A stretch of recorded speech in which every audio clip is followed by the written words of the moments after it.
छात्रों नमस्कार। पिछली कक्षा में हमने तृतीय विभक्ति का छठा नियम पढ़ा था और आज हम तृतीय विभक्ति का नियम नंबर 7 और 8 पढ़ेंगे। तो देखिए, तृतीय विभक्ति ही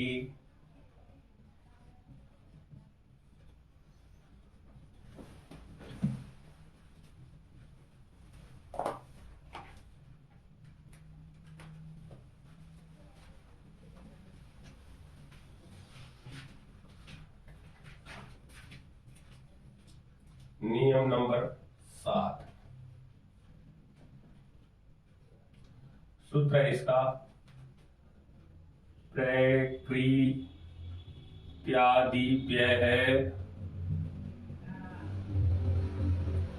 उपसंख्यानम।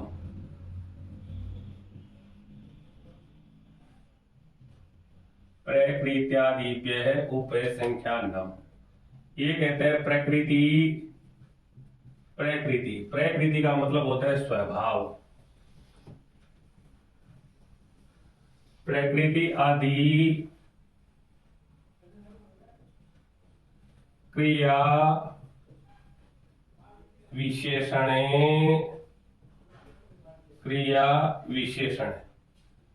शब्दों के योग में भी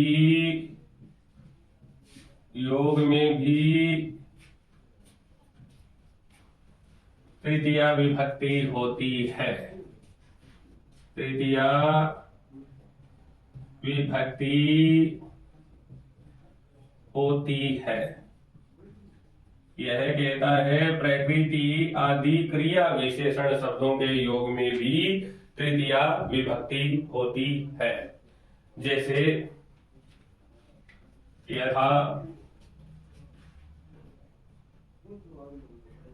सह प्रकृत्या साधुः अस्ति। इस वाक्य में प्रकृत्या को रेखांकित किया गया है। तो बताइए इसमें विभक्ति और इसका कारण क्या है। तो इसमें है तृतीय विभक्ति ही,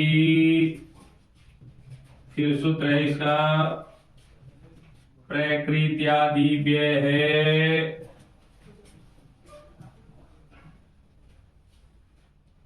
उपसंख्यानम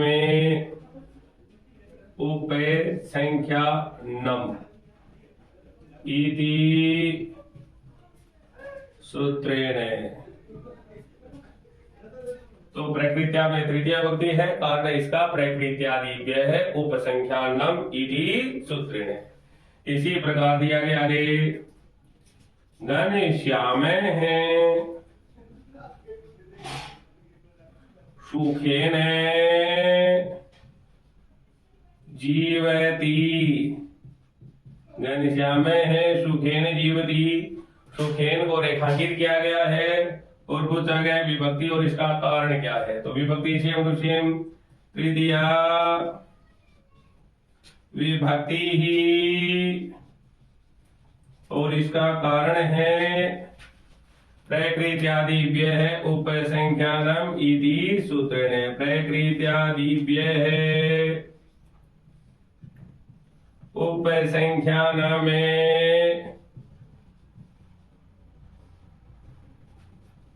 इति सूत्रेण। इसके बाद में है अगला एग्जाम्पल। इसके बाद में है गणेश है सुखेन जीवति। आ गया घनश्याम है सुखेन जीवति। इसी प्रकार प्रियंका सरलतया लिखती। इसमें सरलतया को रेखांकित किया गया है। तो बताइए इसमें विभक्ति और इसका कारण क्या है। तो सरलतया में तृतीय विभक्ति है। विभक्ति है इसमें तृतीय विभक्ति ही, और इसका कारण है प्रकृत्यादि व्यय है उपसंख्यान में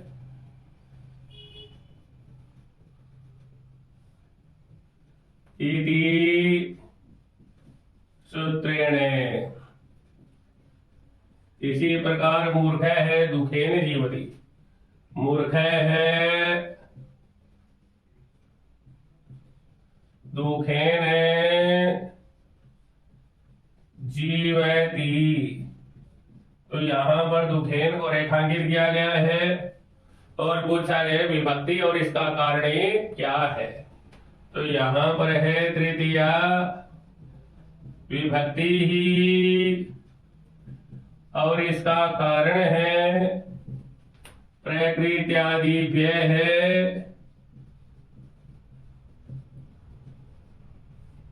उपसंख्यान में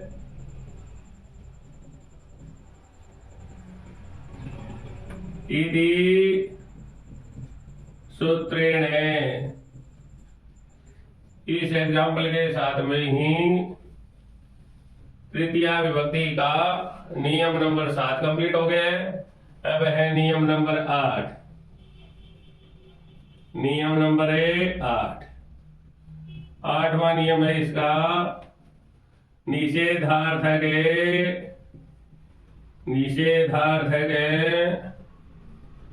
अल्लम अव्यय पद के योग में भी, अल्लम अव्यय पद भी लिख सकते हैं, सब भी लिख सकते हैं। अल्लम अव्यय पद के योग में भी, अव्यय पद के योग में भी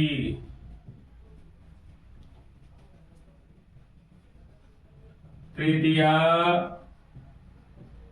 विभक्ति होती है। निषेधार्थक अलम अव्यय पद के योग में भी तृतीया विभक्ति होती है। जैसे यदा अलम वार्तालापेन, अलम वार्तालापेन, इस वाक्य में वार्तालापेन को रेखांकित किया गया है और पूछा गया है विभक्ति और इसका कारण क्या है। तो इसमें है तृतीया विभक्ति ही, तृतीया विभक्ति ही और इसका कारण है निषेधार्थक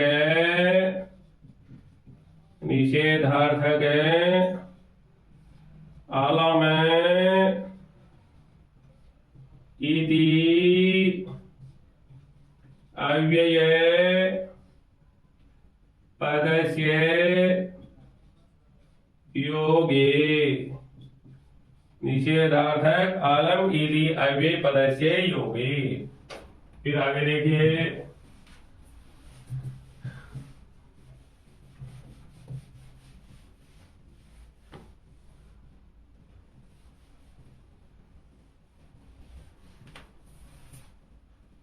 इसी प्रकार अलम हसीते हैं, अलम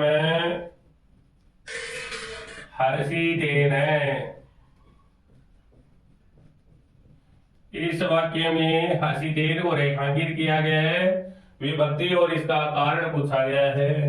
तो इसमें तृतीया विभक्ति है, तृतीया विभक्ति ही और इसका कारण है निषेधार्थक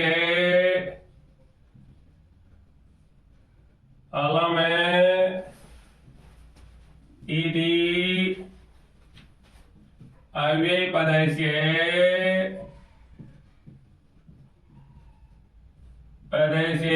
योगे। इसी प्रकार आगे दिया गया अलम कलहेन, अलम कलहेन, तो आपको बताना है, रेखांकित किया गया कलहेन को बताइए इसमें विभक्ति और इसका कारण क्या है। तो इसमें तृतीया विभक्ति ही निषेधार्थक अलम शब्द से योगी। इसी प्रकार आगे दिया गया है अलम विवादेन, अलमें विवादेन, यहाँ पर विवादेन को रेखांकित किया गया है। तो इसमें बताइए विभक्ति तृतीया और कारण है इसमें निषेधार्थक अलम इति अव्यय पद से योगी। इसके साथ में भी तृतीया विभक्ति है वो कंप्लीट हो गई है और अगली कक्षा में हम चतुर्थी विभक्ति पढ़ेंगे।